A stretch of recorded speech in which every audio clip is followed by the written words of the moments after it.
अपेक्षा एक बहुत ही प्यारी लड़की थी। उसके माता पिता बहुत गरीब थे, फिर भी वे दयालु थे। वही गुण अपेक्षा में आ गया था। वो जिस किसी को मुसीबत में देखती तो उसकी मदद करती थी। उसकी शादी नवीन नाम के लड़के से हुई। वो भी गरीब परिवार का था। नवीन और उसके माता पिता सभी लोग मजदूरी करने जाते थे और उसी से उनकी गुजर होती थी। यहाँ भी अपेक्षा का वही हिसाब था। कभी कोई पड़ोसन आ जाती और कहती, बहन, तुम्हारे पास थोड़ी चीनी होगी? आज हमारे यहाँ चीनी खत्म हो गई है। मेरा बेटा दूध के लिए रो रहा है। वो ऐसे दूध ही नहीं पीता। तो वो उसको कटोरी में चीनी ऐसे ही दे देती। कभी कोई और पड़ोसन आ जाती और कहती, बहू, कुछ रुपए उधार दे दो, मैं बच्ची की दवा देने जा रही हूँ। मेरे पास नहीं है, मैं तुम्हें वापस कर जाऊंगी बाद में। तो अपेक्षा दे देती। उसकी सास उसे डांटती, तुमने क्या धर्मशाला खोल रखा है? हम लोग कौन से अमीर हैं? कोई ना कोई तुमसे मांगने चला आता है और तुम उसे दे देती हो। फिर ऐसा होने लगा कि अपेक्षा सबके सामने किसी को कुछ नहीं देती, लेकिन फिर चुपके से दे देती थी। पूरे मोहल्ले की औरतें जब इकट्ठी होकर बातचीत करती तो कहती, ऐसी बहू हमने कभी नहीं देखी है। वो तो बहुत अच्छी है, इनके घर में तो लक्ष्मी आ गई है। लेकिन बेचारी बहुत तकलीफ भोग रही है। अपेक्षा की इस भावना से उसकी सास और नवीन उससे बहुत नाराज हो जाते थे। एक बार ऐसा हुआ कि लगातार पानी बरस रहा था। सब लोग मजदूरी करने गए। वो बाजार में खड़े थे और कोई काम नहीं मिल रहा था। फिर सब लोग लौट आए। सभी को काफी भूख लग रही थी। कई दिनों तक उनको कोई काम नहीं मिला। वे बाजार जाते, खड़े रहते और घर वापस लौट आते। जो कुछ घर में रखा था वो पहले ही खत्म हो गया था। अब घर में खाने के लिए कुछ भी नहीं था। वे सब बहुत भूखे बैठे थे और कह रहे थे कि हे भगवान, आज क्या खाएंगे? इतनी जोर से भूख लगी है। आज घर में कुछ भी नहीं है। आज मजदूरी नहीं मिली तो आज खाना भी नहीं मिलेगा। यहाँ तो रोज कुआं खोदो, रोज पानी पियो वाली हालत है। तभी उसकी पड़ोसन पुष्पा आ गई कुछ मांगने। अरे भाभी, उदास क्यों हो? क्या हुआ? आज हमारे यहाँ कुछ है ही नहीं। इतना सुनते ही पुष्पा अपने यहाँ गई और दाल चावल और सब्जी ले आई। अभी खाना बना लो, तुमने हमारी बहुत मदद की थी। अब अपेक्षा ने चूल्हा जलाया। पहले दाल चावल और सब्जी बनाई और रोटियां सेकने लगी। अम्मा जी, आइए खाना खा लीजिए। सब लोग खाना खाने के लिए बैठे ही थे कि बाहर से आवाज आई, क्या इस गरीब के लिए कुछ है? मैं बहुत जोर की भूखी हूँ। अपेक्षा ने बाहर निकलकर देखा तो एक बूढ़ी औरत खड़ी थी। बेटी, बहुत जोर की भूख लगी है। मुझे चक्कर आ रहा है। मुझसे चला ही नहीं जा रहा।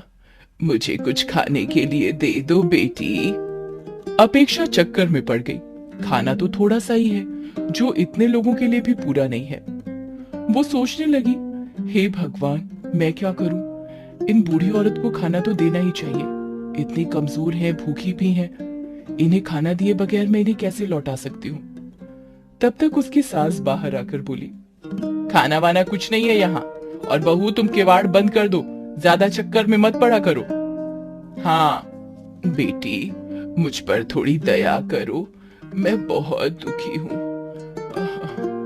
आज तो लगता है भूख के मारे मेरे प्राण निकल जाएंगे। ऐसा कहकर वो वहीं बैठ गई और आंसू बहाने लगी।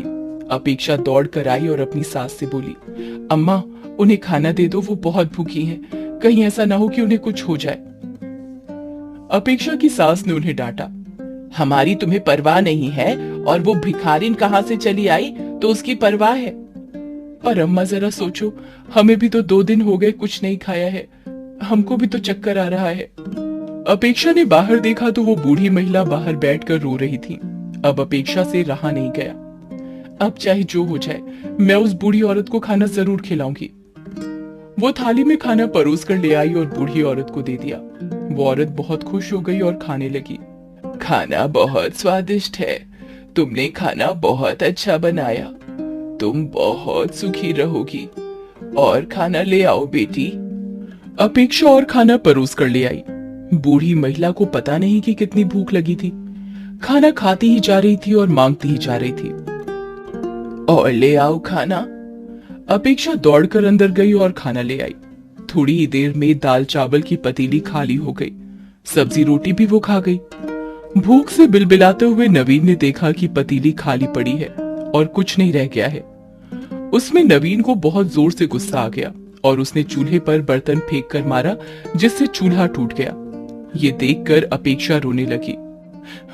चूल्हा तो टूट गया, अब खाना किस पर बनेगा? तुम परेशान ना हो बेटी, मैं ऐसा चूल्हा बनाकर तुम्हें देती हूँ कि वो कभी नहीं टूटेगा। उस पर खूब खाना बनाना और कोई भूखा आए तो उसे खूब खिलाना। और एक नया चूल्हा बनाकर रख दिया। बेटी, इस चूल्हे पर खाना बनाओगी ना तो मुझे याद करोगी। तुम्हारे यहाँ कुछ नहीं है, तुम जिस चीज को बनाना चाहो उसका नाम लेकर इस पतीली पर रख देना। ऐसा कहकर वो वहां से चली गई। अपेक्षा पतीली चूल्हे पर रखती है। मैं तो दाल बनाने वाली थी। चूल्हे में लकड़ियां अपने आप जलने लगी और खाली पतीली में दाल भर भर कर उबलने लगी। अब तो अपेक्षा बहुत खुश हो गई। 1 मिनट में पतीली में दाल अपने आप बन गई। उसने दूसरी पतीली चढ़ा दी और बोली, मैं तो चावल बनाऊंगी। देर नहीं लगी और चावल भी बन गए। अब तो अपेक्षा जिस चीज को बनाना चाहती उसी का बस नाम लेती और वो चीज बनती चली जाती। ये देखकर अपेक्षा के सास ससुर और नवीन बहुत खुश हो गए। वे अपेक्षा की प्रशंसा करने लगे। अब सभी लोग खा रहे थे। जिसकी जो भी खाने की इच्छा होती वे उसी पकवान का नाम लेता तो अपेक्षा उसे बना देती। अब अपेक्षा की सब लोग बहुत इज्जत करते थे। अब घर का कायाकल्प हो चुका था। इतने में बाहर से आवाज आती है, बेटी, मुझ पर थोड़ी दया करो, मैं बहुत दुखी हूँ। आज तो लगता है भूख के मारे मेरे प्राण निकल जाएंगे। ऐसा सुनकर सभी घर वाले खुश होते हैं और अपेक्षा हमेशा की तरह उस मांगने वाले को खाना परोस कर दे देती है।